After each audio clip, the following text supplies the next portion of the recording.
Hey, this is Gabriel O'Sullivan coming to you live from the brick wall, which is my home, actually.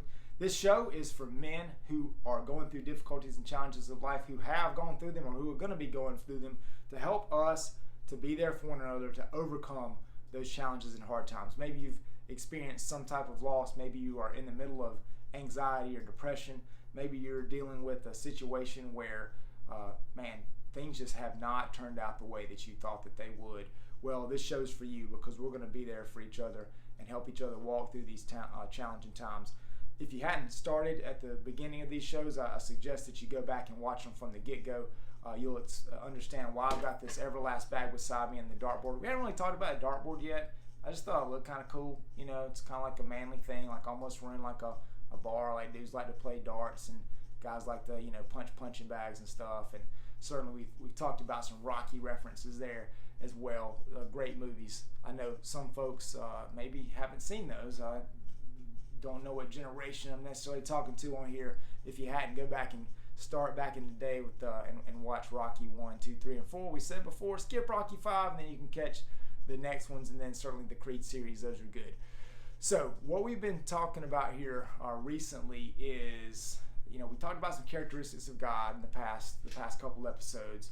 And the last episode, we talked about how we can have an eternal life through believing in Jesus. We talked about God being just, and we talked about God being merciful, and that was through Jesus. And we shared about how to have a personal relationship with Him, so that way we know that one day when our suffering ends here on earth, or when the difficult times here end on earth, we can then have eternal life with God instead of spending eternity without Him, which would mean that our suffering would never end. So that is like not a good proposition, and we don't want that. And so we talked about that. So make sure you go back and check out that other episode, and certainly make sure that you go ahead and subscribe and like our shows as well, so that way you can get notifications and share these with your friends and family who you think may also benefit. Now, coming after the series that we just did, and let's say somebody's like, hey, you know what, I've given my life to the Lord, but things just still aren't great. I was watching, you might be thinking to yourself, I was watching some fancy TV preacher that had, as Jimmy Buffett says, television preachers with bad hair and dimples. I was watching one of those guys, and he promised me that if I just gave my life to Christ, everything was going to be great, all my troubles were going to go away, I was going to be healed of my disease, I was going to have too much money in the bank account that I even know what to do with.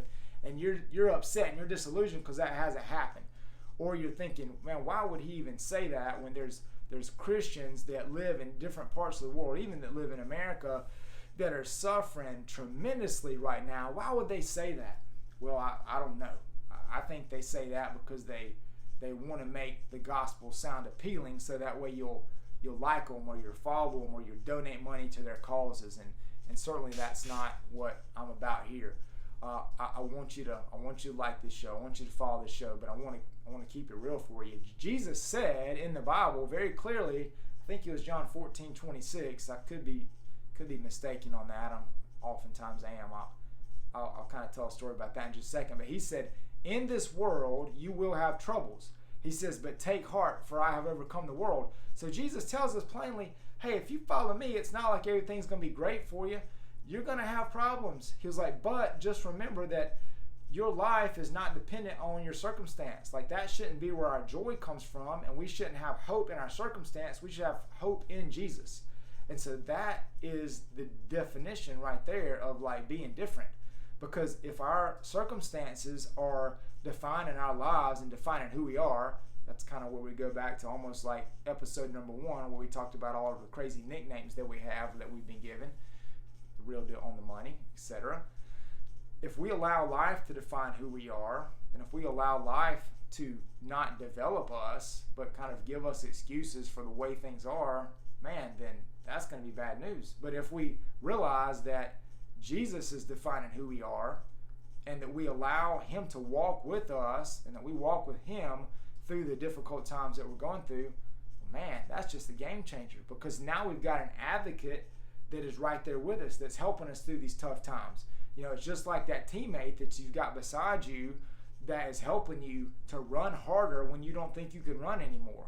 It's just like that dude that's sitting right beside you, in the foxhole, and you got bullets coming at you, and then you're scared to death, but then you got this bro right here beside you, and he's going through the same thing, so you're stronger because you're together. So that's what Jesus is getting at. He's saying, hey, you're going to have hard times in this life, but take heart because I've overcome the world. Now, story about me often quoting Bible verses wrong.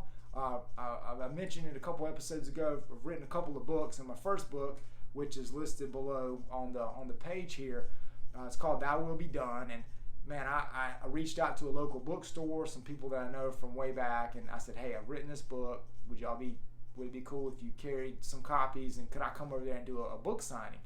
And they were kind enough and gracious enough to allow me to do that. And so I went over there, and I was like, what do I write? I don't know, just sign it, or am I supposed to write an inscription or something like that? I don't know. And I was like, okay, I came up with this verse, and it was a verse that says, where Jesus is praying in the Garden of Gethsemane, and he says, not my will, but yours be done. That was a big deal, because Jesus realized he was about to go to the cross, and he was about to suffer unspeakable sufferings, and he was asking God if he could have this pain and what was coming to be removed from him. And ultimately, though, he comes to the realization that it's not going to happen. He's going to have to suffer. He's going to have to go through this awful time. And he says, so not what I want, God, not my will, but yours be done. And so he lays his life at God's feet and goes through what he was designed to do. There's certainly some lessons there for us as well. So I thought that I was writing down that verse. I don't remember where it was. It was in the book of Luke, I think. And so wrote that in all the books, signed my name, sold some copies, and then gave some to folks, to the people to actually put on their shelves, some signed altar copies with that verse written in the front. I get home, and about an hour later, it comes to me that I had transcribed the numbers. That's unfortunately kind of this thing I got, where sometimes instead of saying 583, I'll say 385. I get the numbers kind of confused. And the verse I had written, when you actually looked it up, it said, and Jesus gave them a piece of broiled fish. Yeah, total rookie mistake, total goofball. So I had to run back up there to the store and take all the copies off the shelf, give them other copies, and then basically just throw those copies in the trash, because what the heck does broiled fish have to do with suffering, pain, or loss? I don't know. Anyway, that's it for today's episode. Want to make sure that you guys remember that you're created for a purpose and on a purpose. Let's not let the challenges of life keep us down. Let's let them allow us to learn and get better and get stronger. Have a great day. We'll talk to you next time.